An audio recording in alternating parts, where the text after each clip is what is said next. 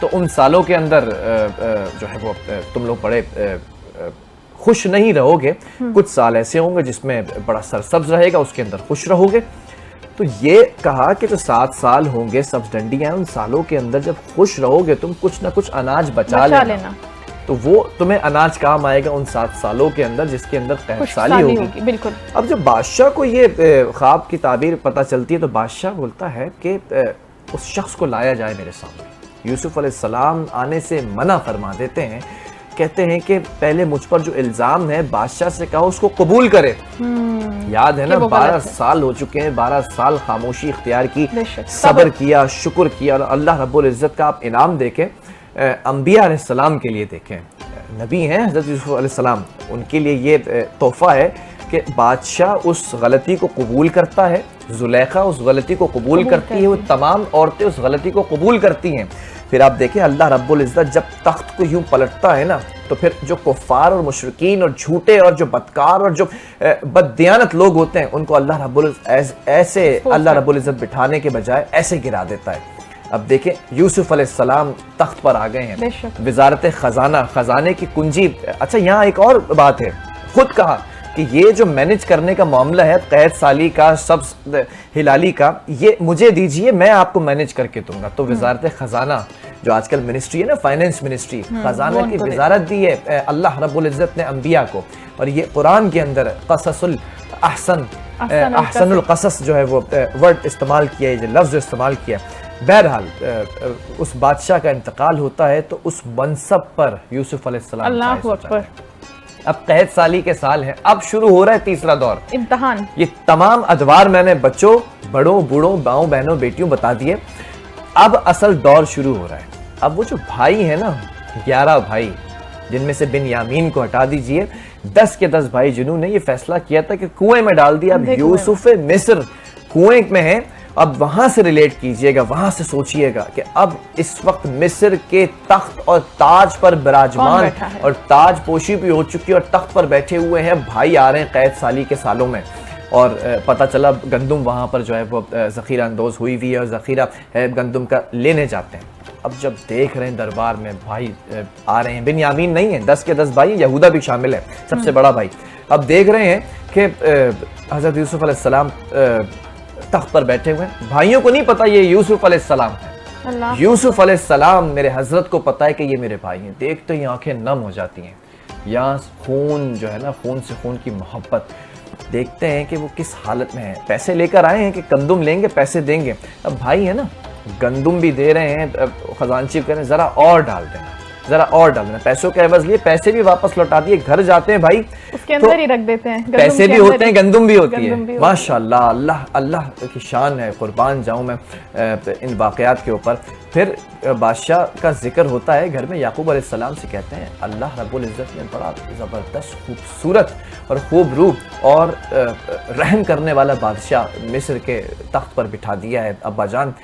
پھر وہ یوسف علیہ السلام کی طرف دیکھیں، پھر بلاتے ہیں نا کس طرح سے، ان کو جب جا رہے ہوتے ہیں تو پیغام دیتے ہیں کہ تمہارا ایک بھائی بھی ہے نا، بنیامین کی طرف دیکھیں، ایک ہی ماں سے ہیں دونوں بھائی، طرف دیکھیں، یہاں پر جاتے جاتے پیغام یہ دیا ہوتا ہے کہ اگلی دفعہ بھی اگر چاہیے تو پھر آ جانا، اور اپنے بھائی کو بھی اس بار ساتھ لے کر آنا۔ اب جب واپس جا کے بھائی دیکھتے ہیں پیسے بھی دے دیے بادشاہ نے، وہ پھر چلے جاتے ہیں، اس بار بنیامین کو لے کے جا رہے ہیں، لیکن یعقوب علیہ السلام منع فرما رہے ہیں، کہہ رہے ہیں میرے یوسف کو تم لوگوں نے جس طرح جو حال کیا تھا بنیامین کا بھی یہی حال کر دو گے۔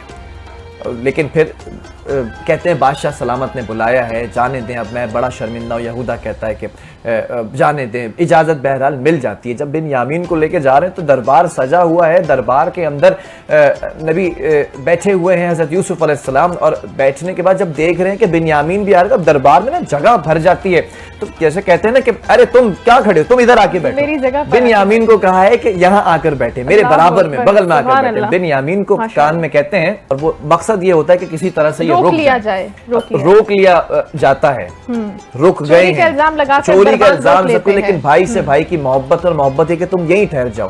یہودا بہت کہتا ہے بڑا بھائی کہ اس کو لے جانے دیں، ہمیں لے جانا ہے، ابا جان جو ہے وہ نابینا ہے، ابا جان جو ہے وہ ان کی جان بوجھل ہو چکی ہے، جان ہلکان ہو چکی ہے، آپ ان کو جانے دیجیے، ہم اپنا ایک بھائی کھو چکے، تذکرہ فرماتے ہیں۔ تو یوسف علیہ السلام اس وقت کہتے ہیں کہ تم نے مجھے پہچانا، اللہ میں تمہارا بھائی یوسف ہوں، اور پھر ایک کرتا دیتے ہیں ابا جان کے لیے کہ یہ کرتا لے جاؤ اور ان کی آنکھوں پر ملنا تو بینائی واپس آ جائے گی۔ اب بھائی لے کر جا رہے ہیں کرتا اور پہنچے نہیں ابھی تک، ابا جان کہہ رہے ہیں، اللہ کے نبی حضرت یعقوب علیہ السلام کہہ رہے ہیں کہ مجھے یوسف کی خوشبو آ رہی ہے، مجھے خوشبو آ رہی ہے۔ جیسے ہی آتے ہیں وہ کرتا لیتے ہیں، کرتا آنکھوں پر مرتے ہیں اور بینائی واپس آ جاتی ہے۔ تمام واقعہ بتاتے ہیں کہ ابا جان یوسف کو اللہ رب العزت نے، یوسف علیہ السلام کو اللہ رب العزت نے جو ہے وہ تخت پر بٹھا دیا ہے۔ پھر بلاتے ہیں یعقوب علیہ السلام، ملنے جاتے ہیں، ایک بڑا واقعہ ہے۔ یوسف علیہ السلام لاکھوں کی تعداد کے اندر لوگوں کے ساتھ ان کا استقبال کر رہے ہیں۔ حضرت یعقوب علیہ السلام 72 کی تعداد میں جا رہے ہیں، یہاں بھی 72 ہیں، کربلا میں بھی 72 ہے۔ یہ جو اعداد ہے نا، ان کا بڑا نمبر گیم ہے۔ 72 وہاں بھی، 72 وہاں بھی ہیں، یہ پیچھے نسل در نسل چلے آ رہے ہیں 72۔ پھر جب ملاقات ہوتی ہے تو پھر فرشتے بھی دیکھ رہے ہوتے ہیں استقبال کے لیے اور ایک دوسرے سے ملتے ہیں، خوب آنسو بہائے جاتے ہیں۔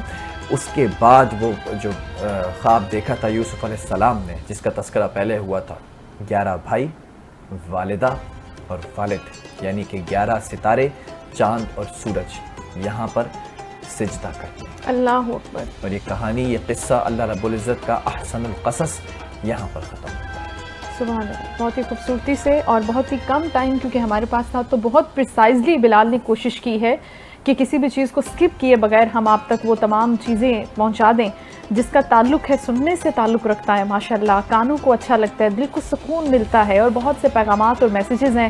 بہت شکریہ بلال، آج آپ نے اس ٹاپک کو چوز کیا، اور اللہ تعالیٰ نے ہمیں ظاہر ہے اتنا وقت دیا، اتنی طاقت اور ہمت دی، سخت دی کہ ہم اتنے سے مختصر وقت میں اس کو مکمل کر سکیں۔ اللہ کی مہربانی ہے کہ اس نے مجھے یہ واقعہ یاد رکھوایا، میری یادداشت کو سلامت رکھوایا۔ بچپن سے سنتے آتے تھے واقعہ، دامن وقت میں گنجائش بہت کم ہے۔ مجھے پتہ ہے میرے پروڈیوسر صاحب بڑے جتن کرتے ہوئے تمام چیزوں کو لے کر مینیج کر رہے ہیں، پینل کنٹرول روم، آپ کو بھی سیلیوٹ ہے کہ واقعہ آپ نے بیٹھ کر سنا اور اپنے بچوں کو آپ بتائیں گے۔ سرگودا کا رخ کر لیتے کیونکہ مجھے پتا چل رہا ہے آج میں نے ملا لیا اپنے ساتھ نا پی سی آر ٹیم کو، نا پینل کنٹرول روم کو آج میں نے اپنے قبضے میں کر لیا ہے۔ مجھے بتایا کرو شائستہ کا کون کون سا نمائندہ ہے اور کہاں کا سیری منا رہے ہیں۔ خیر شائستہ کے ساتھ تو خیر بہنوں کا ایک رشتہ ہے تمام نمائندگان کا، لیکن یہ سارے نمائندے این ٹی این کے نمائندے آج کہاں کہاں پر سیری کروا رہے ہیں۔ آج بلال سب سے پہلے ہم آپ کو سرگودا لے کے چلتے ہیں، اور وہاں پر آپ کو ایک چیز جو ہے وہ نئی دکھانی ہے کہ شہر کے عین وسط میں 4 بازاروں کے سنگم پر واقع ہے ایک وسیع و عریض گول چوک مسجد، جو سرگودا کا ایک مذہبی اور تاریخی ورثہ بھی ہے۔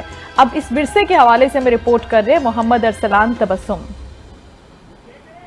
مذہبی اور تاریخی ورثہ ہے۔ سرگودا شہر کے درمیان میں گول چوک والی مسجد پر پانی کا کنواں ہوتا تھا۔ اسی مناسبت سے مرکزی جامع مسجد اشرفیہ گول چوک مسجد کے نام سے مشہور ہے۔ گول چوک مسجد اپنے منفرد طرز تعمیر کی وجہ سے شہرت رکھتی ہے۔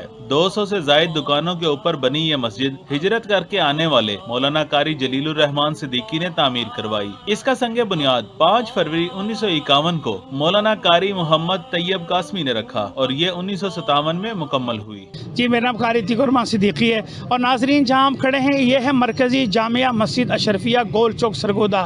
یہاں میرے والد محترم حضرت مولانا قاری جلیل الرحمان صدیقی رحمۃ اللہ علیہ 1947 میں بھارت سے ہجرت کر کے یہاں تشریف لائے تھے۔ اس وقت یہ کنواں ہوتا تھا، جنگل ہوتا تھا، نیچے لوگ پانی وہ گندے پانی رکھتے ڈالتے تھے، اب راکھ وغیرہ جیسے ڈالتے، پھر اس کو بند کر کے اس کی بنیاد باضابطہ طور پر 5 فروری 1951 کو اس کی سنگ بنیاد رکھی گئی، اور میرے والد صاحب کے استاد تھے حکیم الاسلام حضرت مولانا قاری محمد طیب قاسمی، وہ بھی بھارت سے ہجرت کر کے تشریف لائے تھے، انہوں نے اس کی سنگ بنیاد رکھی تھی، اور 5000 کے قریب لوگ نماز یا بیک وقت نماز ادا کرتے ہیں۔ رمضان المبارک میں تو یہ جگہ ہی نہیں ہوتی تل دھرنے کی، چھوٹی پڑ جاتی مسجد۔ ہمارے باقی خطیب صاحب قاری وقار احمد صاحب ہمارے ماشاءاللہ زون الخطیب اور ان کی انتظامی امور کی کمیٹی بہت بہترین طریقے سے مسجد کا انتظام چل رہا ہے اور چلا رہی ہے، اور یہاں نیچے بازار ہے، مارکیٹیں ہیں، 4 بازاروں میں، اور اس کے گنبد اور اس کا جو ہے اس کے مینار وہ اعلیٰ قسم کے شاہکار ہیں جو دور سے دیکھنے والے کو دل کو مسرور کرتے ہیں۔ گول چوک مسجد 3 خوبصورت گنبدوں اور بلند و بالا 4 میناروں پر مشتمل ہے۔ محکمہ اوقاف کے تحت چلنے والی اس گول چوک مسجد پر نماز کے لیے آتی ہے۔ رمضان المبارک میں فقیر الامثال اجتماعات ہوتے ہیں۔ اس مسجد کے نیچے گول مارکیٹ ہے، یہاں روزانہ 4 سے 4.5 ہزار نمازی نماز ادا کرتے ہیں، جبکہ اس میں طلباء کی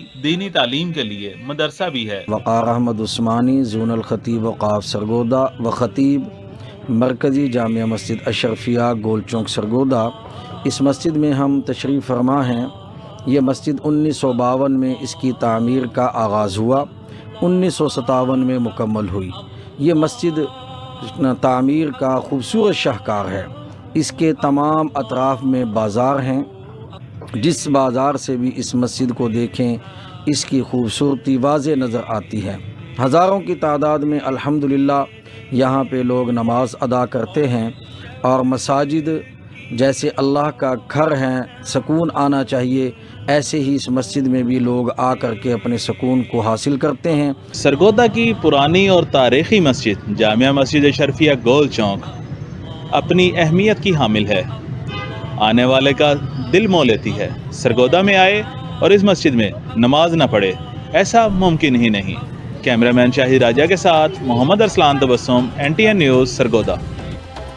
ماشاءاللہ زبردست۔ کراچی سے بھی ایک رپورٹ تیار کی گئی، شائستہ جنید ہمارے بڑے زبردست نمائندے ہیں، رات کے ان اوقات کے اندر جا کر دیکھتے ہیں کہ کہاں کہاں کیا کیا سحری بنائی جا رہی ہے اور منائی جا رہی ہے، جس طرح سے لوگ نکلتے ہیں جنید کی رپورٹ پہ بھی نظر ڈالتے ہیں۔ جی ابھی تو رمضان مبارک جو شروع ہوتے ہی کھجلہ پھینی کی مانگ میں بھی اضافہ ہو چکا ہے۔ سحری کے لوازمات جو ہے خاص طور پر شہری اس کو لوازمات میں استعمال کرتے ہیں۔ اس وقت ناگر چورنگی میں حاجی اصغر جو ربڑی ہے یہاں پر موجود ہوں، یہاں کے آنر ہمارے ساتھ موجود ہیں، اس حوالے سے مزید بات کرتے ہیں۔ یہ بتائیے گا کہ ہر سال آپ لوگ ربڑی جو ہے وہ کھجلہ پھینی آپ لوگ تیار کرتے ہیں، اس میں کیا کیا لوازمات استعمال ہوتے ہیں اور کتنا قیمتوں میں فرق آتا ہے سر؟ بالکل، اس بار تقریباً 40 روپیز کا جو ہے وہ فرق دیکھنے میں آیا مارکیٹ میں، لیکن ہم لوگوں نے رمضان آفر لگائی تھی اور وہ 40 روپیز ہم نے آف کر دیے، تو ہم لوگ پرانی قیمتوں میں ہی سیل کر رہے ہیں، کیونکہ پورا سال ہم لوگ کماتے ہیں، تو رمضان کا بابرکت مہینہ ہے، تو میں تو میسیج دوں گا کہ جتنے بھی افراد ہیں جو کر سکتے ہیں اپنا کردار ادا کریں اور قیمتیں کم کریں۔ ٹھیک ہے، اس کی تیاری کب سے شروع کر دی جائے؟ تقریباً رمضان سے 10 دن پہلے اس کی تیاری ہم لوگ شروع کرتے ہیں، اور الحمدللہ ابھی بھی آپ دیکھ رہے ہیں کہ کھجلہ اور پھینی ہمارے پاس کس قدر شوق ہے۔ ٹھیک ہے، تو اپنے اس میں کیا کیا لوازمات اس میں شامل کرتے ہیں جو اس کو بتائیے بناتے ہیں؟ بالکل، بیسکلی تو یہ میدے سے تیار ہوتی ہے، اس میں اور بھی ہم لوگ چیزیں ایڈ کرتے ہیں اور کچھ ہیڈن ہمارے پروسیس ہیں، اور صفائی ستھرائی کا ہم لوگ بہت زیادہ خیال رکھتے ہیں، اور الحمدللہ ہمارے کسٹمر کافی لائک کرتے ہیں اس آئٹم کو۔ اور کھجلہ اور پھینی تو ماشاءاللہ آپ کو معلوم ہے کہ سحری کی رونق ہے۔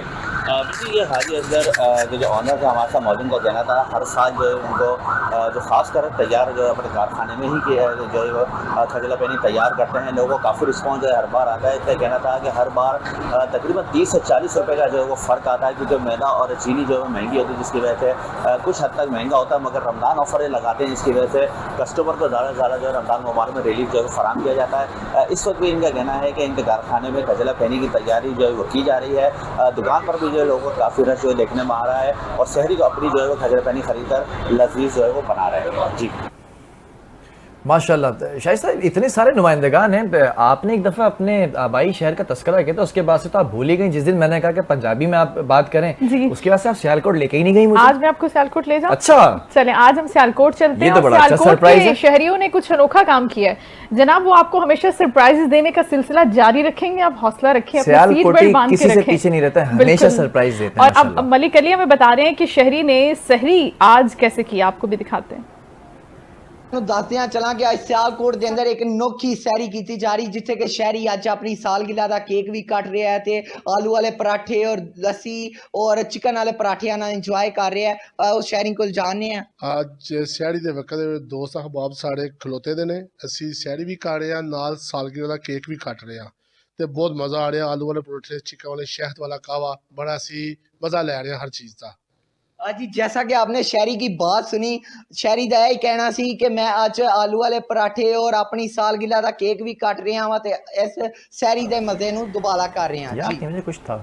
جی بہت شکریہ ملک علی، آپ سیالکوٹ سے ہمیں اپڈیٹ کر رہے تھے کہ کس طرح سے شہری جو ہیں سحری کا اہتمام کر رہے ہیں۔ سیالکوٹ سے ہم رخ کرتے ہیں جناب فیصل آباد کا، اور فیصل آبادی جو ہیں کس طرح سے سحری آج ہماری گاڑی جو ہے نا وہ DSNG جو ہوتی ہے چینل کی، وہ ادھر سے ادھر شہر ٹو شہر جاری ہوتی ہے، موو کر رہی ہوتی ہے۔ تو رضوان عاجز ہمارے ساتھ ہے، ہمارے نمائندہ NTN نیوز کے۔ رضوان بتائیے گا آج کی سحری کا اہتمام کیسے ہو رہا ہے؟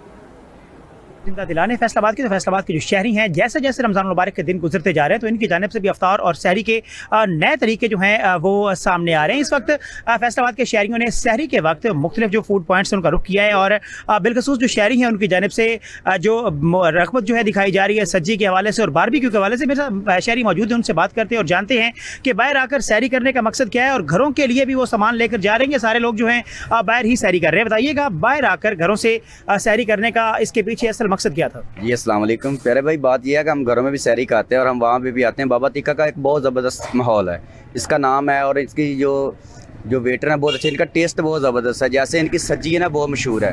اس میں باربیکیو میں چلے جائیں ان کی ملائی بوٹی کا بہت ٹیسٹ ہے. ٹھیک ہے, باربیکیو بڑا زبردست, سویٹ میں بہت زبردست, رس ملائی جیسے کھیر ہے. اچھا آپ کیا چیزیں یہاں پہ خرید رہے ہیں اپنے گھروں کے لیے؟ ہم گھر کے لیے ہم دوستوں کے ساتھ ہیں یہاں پہ, ہم انشاءاللہ سحری کریں گے. بہت زبردست ان کا ماحول ہے اور ان کا جو بوفے کا ریٹ ہے بہت مناسب ہے اور ان کے جو ورکر ہیں ان کا اخلاق بہت اچھا ہے. جو ورکر کا اخلاق ہوتا ہے نا وہاں پہ کسٹمر زیادہ جاتا ہے, زیادہ ان کی خدمت میں ان کا خیال کرتا ہے. یہ بہت اچھے لوگ ہیں. جی بالکل, ان کا یہ کہنا ہے کہ اس وقت جو فیصل آباد میں مختلف پوائنٹس ہیں فوڈ پوائنٹس ہیں وہاں پر شہری آ رہے ہیں اور گھروں کے لیے بھی لے کر جا رہے ہیں اور یہاں پر خود اپنے دوستوں کے ساتھ چکر لگاتے ہیں, ٹولیوں کی شکل میں آتے ہیں اور سحری کے لیے اپنے جو انتظامات ہیں انہیں مکمل کرتے ہیں. جی بہت شکریہ رضوان, آج ہمیں فیصل آباد سے اپڈیٹ کرتے تھے. جی یہاں پر میرا سیگمنٹ جو ہے نمائندگان کا وہ ختم ہوتا ہے کیونکہ سحر کے اوقات میں آپ کو بتا دیے کہ کہاں پر کیسی سحری ہو رہی ہے. ایک بات رہ گئی. جی آپ بتائیے کون سی بات؟ ایک چیز ہمیشہ رہ جاتی ہے, وہ منیر نیازی صاحب نے نا کہ ہمیشہ دیر کر دیتا ہوں, کوئی بات کیا خوبصورت ہمیشہ دیر کر دیتا ہوں. تو یہاں بھی دیر ہو گئی لیکن دامن وقت میں جو گنجائش تھی وہ ختم ہو گئی. لیکن پروڈیوسر صاحب ذرا صبر اور تحمل اطمینان فرمائیں. مجھے پوچھنے میری بہن نے آج جو خوبصورت جوڑا زیبتن کیا ہے, یہ ماشاءاللہ بڑا پیارا کلر اور بہت کم لوگوں کے اوپر سوٹ کرتا ہے.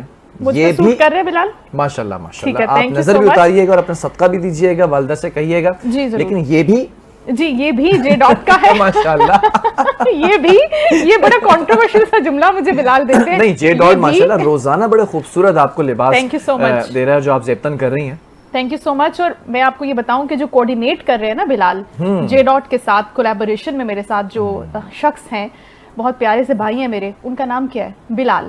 ماشاءاللہ Bilal, thank you so much for this coordination. Bilal نام کے لڑکے ہوتے ہی ایسے ہیں کہ مدد کرنے والے. اور بلال کہاں سے آیا ہے آپ یہ بھی تو دیکھیں نا, پھر کہاں سے نام جڑتا ہے. بہت شکریہ بلال. بلال حبشی کا تذکرہ آپ نے کیا ہے ماشاءاللہ سے, اور اذانوں کا وقت بھی قریب ہوگا. فجر کی اذانیں کچھ دیر کے بعد شروع ہو جائیں گی اور سحری کے اوقات بھی ختم ہو جائیں گے. بہرحال میری بہن, آج ہم نے بڑے خوبصورتی سے سورہ یوسف کا تذکرہ کیا اور اس کے اندر جو پیغامات اللہ رب العزت نے دیے ہیں وہ بھی ہم نے دیے.